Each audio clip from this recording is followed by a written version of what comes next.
today I'm going to be doing my April favorites, and I'm also going to be doing a makeup show haul type of thing.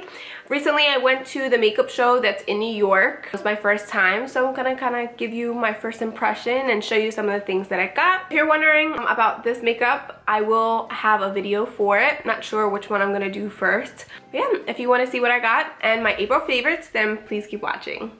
Alright, so I'm just going to start with the makeup show. The makeup show is located in New York. It was at the Metropolitan Plaza, I believe. But yeah, it was my first time going. I've never been to IMATS. I've never been to BeautyCon or any of those events. So this is really like my first makeup show. I was very excited to go. It is closed to the public, so you can only go if you're in the industry. Like if you are a makeup artist, a blogger, something like that. I was able to go because obviously I'm a beauty blogger. I had lots of brands there, from Makeup Forever, MAC, Velour lashes. A lot of these makeup brands that you see on YouTube, they were there. This is the little guide that they gave you. Well, I had to pay at the door. I didn't know that they were selling tickets in advance. This is kind of like a last minute thing for me.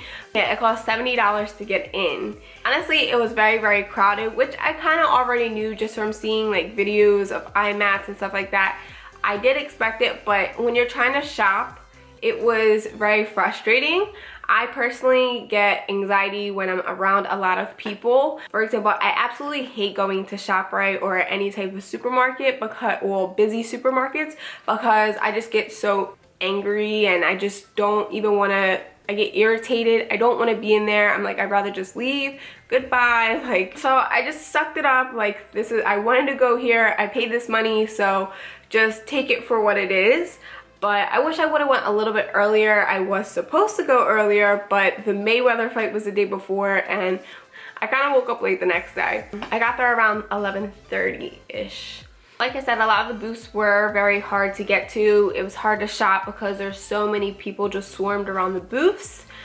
And it got to the point where we were just like, let's go. Like, I really only stayed there for an hour. I went around the whole thing once, got what I could. I really wish I would have been able to look at the crown brushes more. I really wanted to stock up on some of those, but unfortunately I wasn't able to because there were so many people there. My bank account actually like locked me out while I was there, because the day before, or on Friday night, this whole weekend we celebrated my boyfriend's birthday. So on Friday night we were in Philly, we stayed overnight, came back to Jersey, and then we went to New York. So I guess my bank account, they thought some suspicious activity was going on, so they locked me out of my account. Fortunately enough, I did have my credit card, so I was able to make purchases. But yeah, so that is it for the makeup show. I do want to go to more. I like being crowded. I don't want it to stop me. Probably go at a different time. That's the only thing I could say, but I have nothing bad to say about it. It was just packed, which is expected. As far as what I got at the makeup show, I got these Velour lashes, which I'm wearing right now. They're absolutely gorgeous. They're in the style Doll Me Up.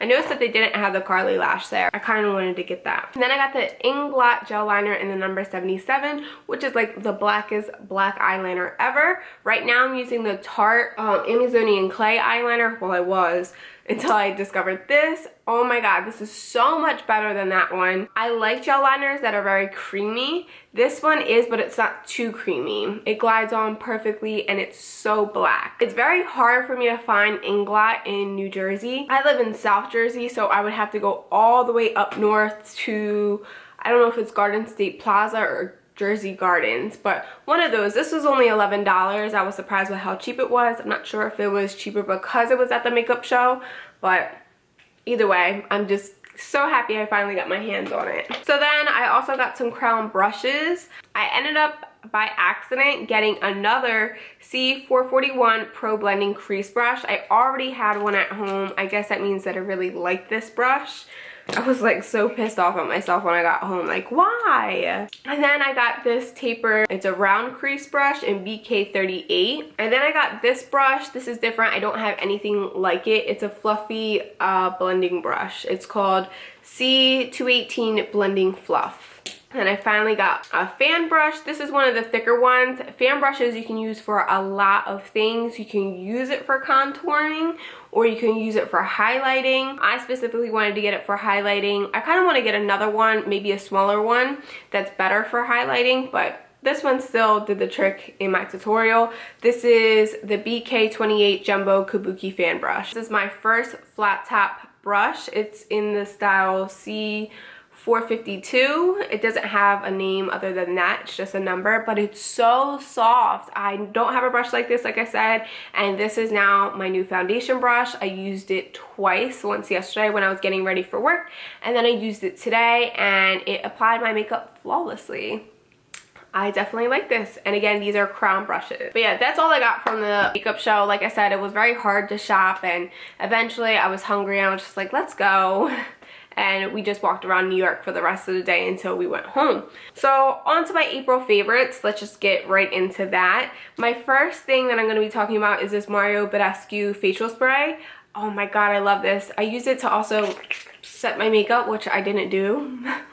And I also use it before I apply my makeup, but it acts as a moisturizer. Ew, I got it in my mouth. It says, once you've tried our rejuvenating facial spray, you won't want to be without it. Absolutely true. Use it to set your makeup, soothe your skin in dehydrating conditions, or give your skin a quick boost anytime, anywhere.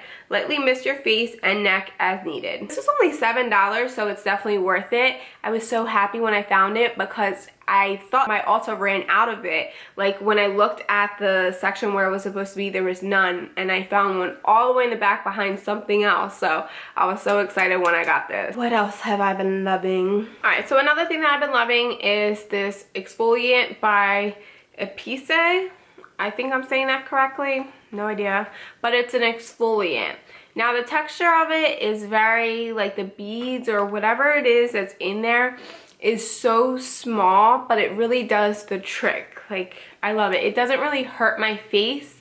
You would have to try it to really know what I'm talking about, but the exfoliant, like what actually scrubs your skin, is very, very fine, but like I said, it still does the trick. I love to use it around my nose because I get a lot of dry skin.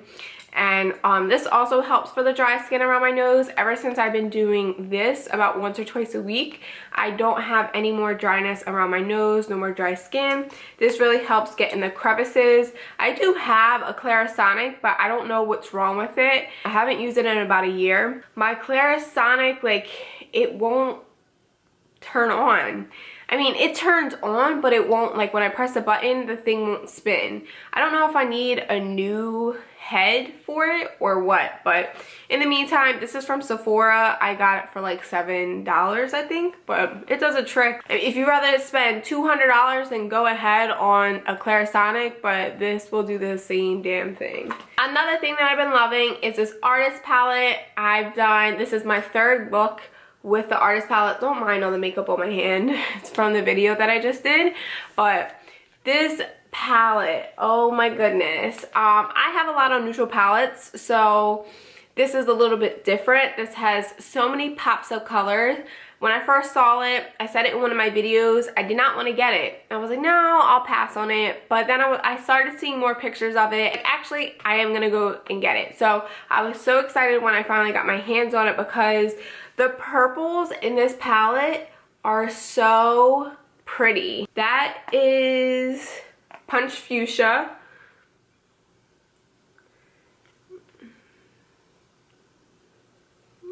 That's Unicorn, Orange You Fancy, and Fresh. Those are like my top 4 favorite colors. It does have like a transition shade called Dusty Rose. Anastasia does have that in a single one. Not sure if she has the rest in singles, but this is like what you need. Like if you get this palette, you can use it with any other palette that you have. It's awesome. If you love color, definitely go ahead and get it. I think this would be great for makeup artists just because it has color. Like you can combine this with any other palette that you have. I'm very happy that I got it because this allows me to kind of step out my box and play with color a little bit more. So this was only $30 and I got it at Ulta. Now my favorite lip combo ever has to be Soar by MAC, the lip liner, and then Anastasia Beverly Hills Pure Hollywood. These two together are beautiful. I love it. Soar is like, it's not really a nude, it's more like a pinkish nude, I guess you could say, or a darker brown. but it's so pretty to outline your lips. I also sometimes I fill in my lips with it, and then I apply Pure Hollywood, which is a liquid lipstick, and that's a nude. It's very, very pretty once it dries, but this is my favorite lip combo ever. If you watch my Anaconda tutorial with the green color, I'm wearing this in that tutorial. I'll leave a link below if you want to check that out, but it's gorgeous. Now, if you're looking for a nude pencil for your waterline, this has been my favorite. It's a NYX Wonder Pencil, and this is in the lightest shade. I've been on a hunt for one of these, like a really light nude pencil for my waterline. Either that, or you can do the NYX Jumbo Pencil if you want like a white color. But this is really gonna be like a nude color. A couple months ago, I first bought Risque by MAC for it, but it does not show up at all on my waterline. Like, it makes me so upset, but I do have a problem with makeup staying on my waterline, so this one actually does a trick. This is retractable. This is something that you sharpen. Definitely try this one if you don't like MACs. That is it. Thank you guys so much for watching this video. Please check out all my recent tutorials. I did a lot within the past couple weeks. But yeah, that is it. Please subscribe if you haven't, and thumbs up this video. And that is it. I'll see you guys in my next one. Thank you guys so much for watching.